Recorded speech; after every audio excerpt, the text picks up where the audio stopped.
Good morning, everyone. This is Jeff, the Cyber Pro podcast. My guest today is Richard. He's going to tell us a little bit about research and how that affects where we as professionals look at the past and hopefully guide us in the right direction into the future. So, with that, Richard, good morning. Good morning, Jeff, and thank you so much for that introductory question because you mentioned the past and the future.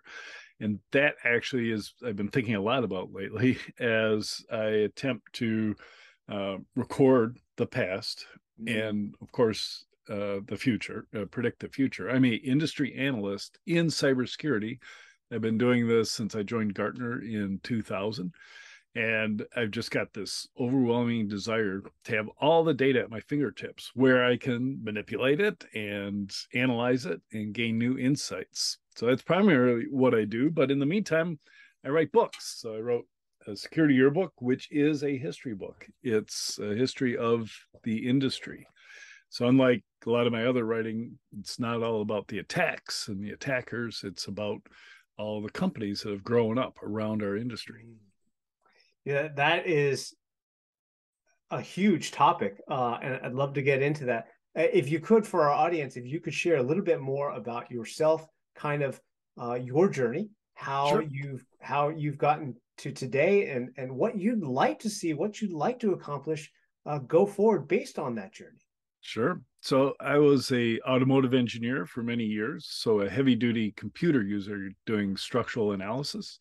And then in 92 discovered this internet thing and launched an ISP because I was just so enthralled with it.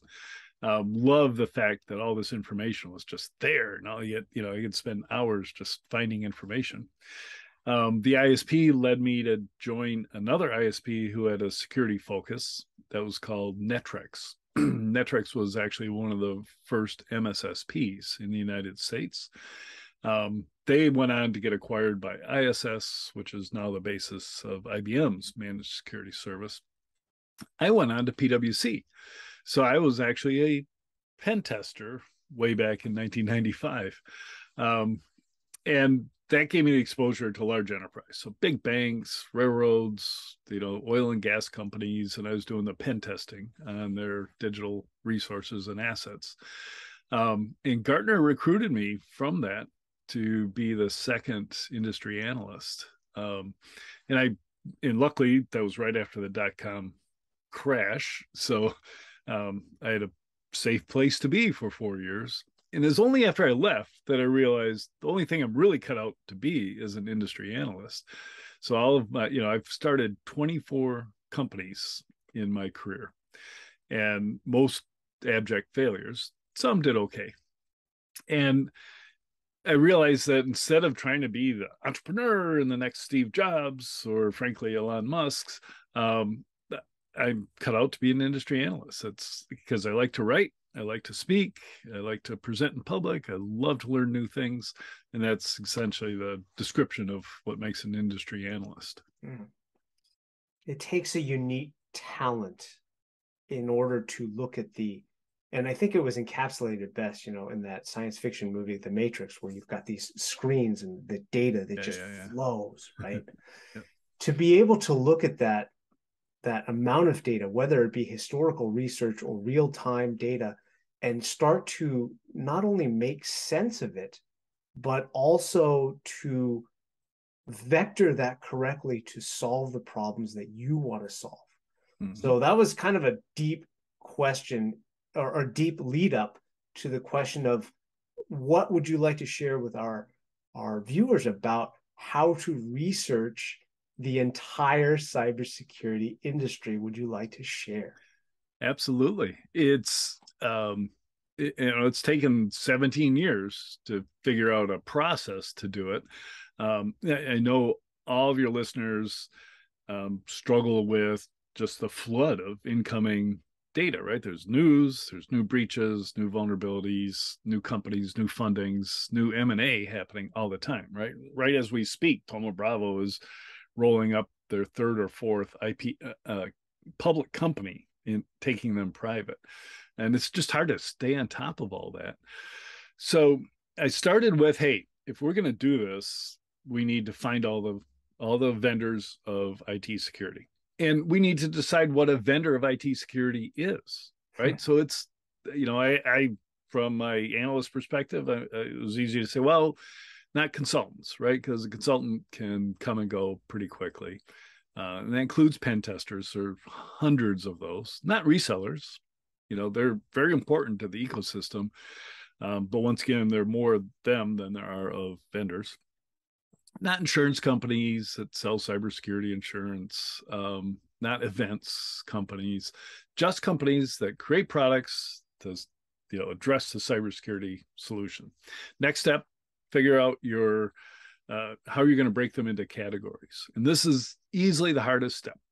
And it takes somebody with lots and lots of experience to do. So pretty much an industry analyst in cybersecurity would have the basis to do this. But anybody else is just going to go, if you look at, 1,000 websites of security vendors today, you're going to go, well, obviously zero trust is a major category and machine learning is another major category because that's all the vendors talk about. You have to dig deeper to see what their products actually do to put them in endpoint, network, data security, governance, risk and compliance, threat intelligence, MSSP. I've got 17 major buckets that I put them all in. So, and then you have to find all the vendors. So you can do that there are lots of lists that people publish all the time. They're always out of date. And they always include vendors that are not vendors. In the best way is to look at the conferences. Anybody who exhibits at a cybersecurity conference is probably a cybersecurity vendor. Though the big consulting firms do that and government agencies, the NSA is at RSA and Black Hat every year. So you eliminate those and the rest are cybersecurity vendors. So I've been doing that for 17 years. Wow. And so today we've got 2,964 vendors that have gone through that cycle 4 or 5 times. There's about 400 vendors that are acquired every year. Some of them go away because they're absorbed. Some stay as separate brands underneath the new umbrella. There's about 200 vendors that just fail completely. They just disappear. And then I don't have enough data to tell you how many startups there are, but obviously there are a lot, right? But I don't hear about them until they've got their first investment round or they make a public announcement or publish a research report.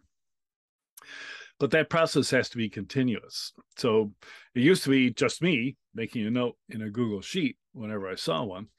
But now my team can filter through all those events, find them. I still have to look at every single website of every vendor. If there are 3,000 vendors out there today, that means I've looked at over 8,000 prospects or potential vendors' websites to determine what they do. So I'm getting pretty good at it, but it still takes 5 minutes. And you multiply 3,000 by 5 and you get 15,000 minutes, and that's turns into a lot of work to actually do. So there's also a barrier to entry. If you were to try and get up to where I am, you'd have to go through that process. And you'd probably start with, PitchBook or Crunchbase, each of which has about 20,000 vendors that they identify as cybersecurity. And only 2,000 of them actually are. So you've got to figure that out. And then the secret sauce is I've got a team in India that every single month goes through every single website in LinkedIn and Crunchbase and records new investments and change in headcount. So now I've got dynamic data and I can tell you which of those 17 categories is growing the fastest, which is API security, 60% annual growth rate. Wow. For the last 18 months. And the slowest growth, which is, believe it or not, fraud prevention.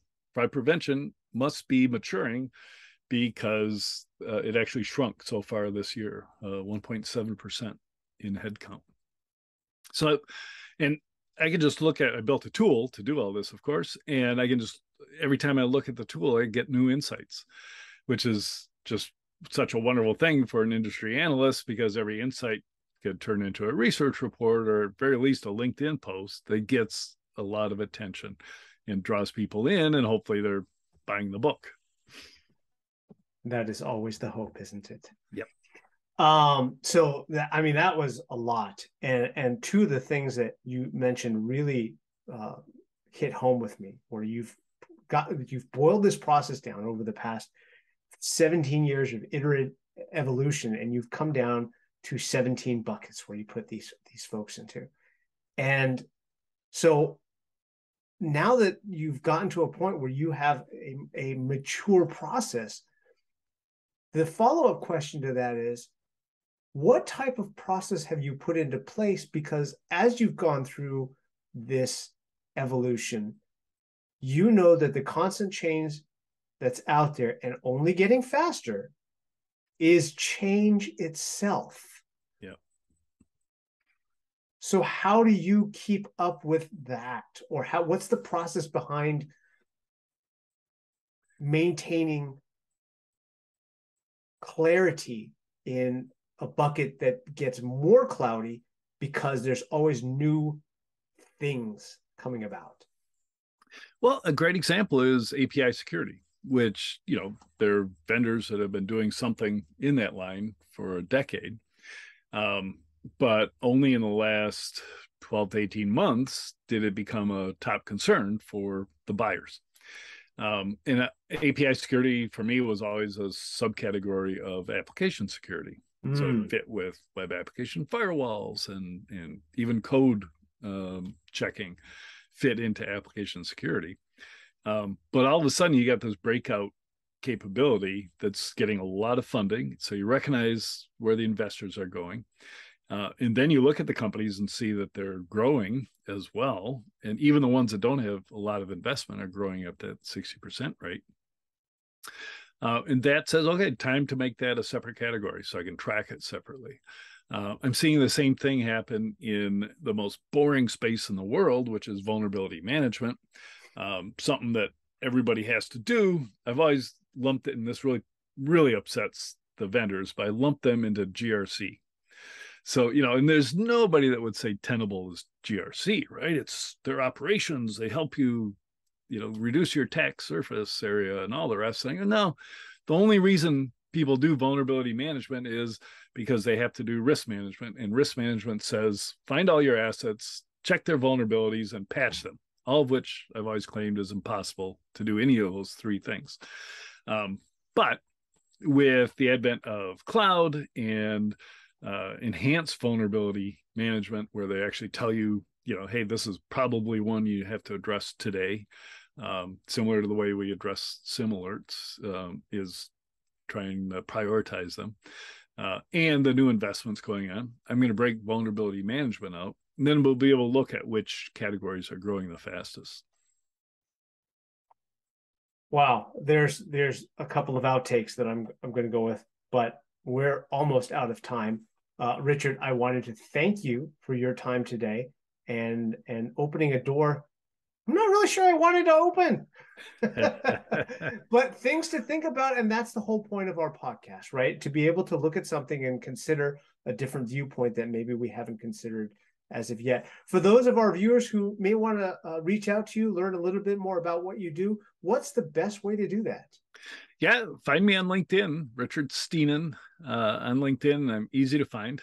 And I've got an open kind of LinkedIn profile. So everything I do is there, and I'm posting every single day. Awesome. Awesome. Richard, thank you very much for your time. We appreciate it. My pleasure, Jeff. Thanks. Have a good day. You made it to the end. Thanks for watching the Cyber Pro podcast today. You can find more content here and there.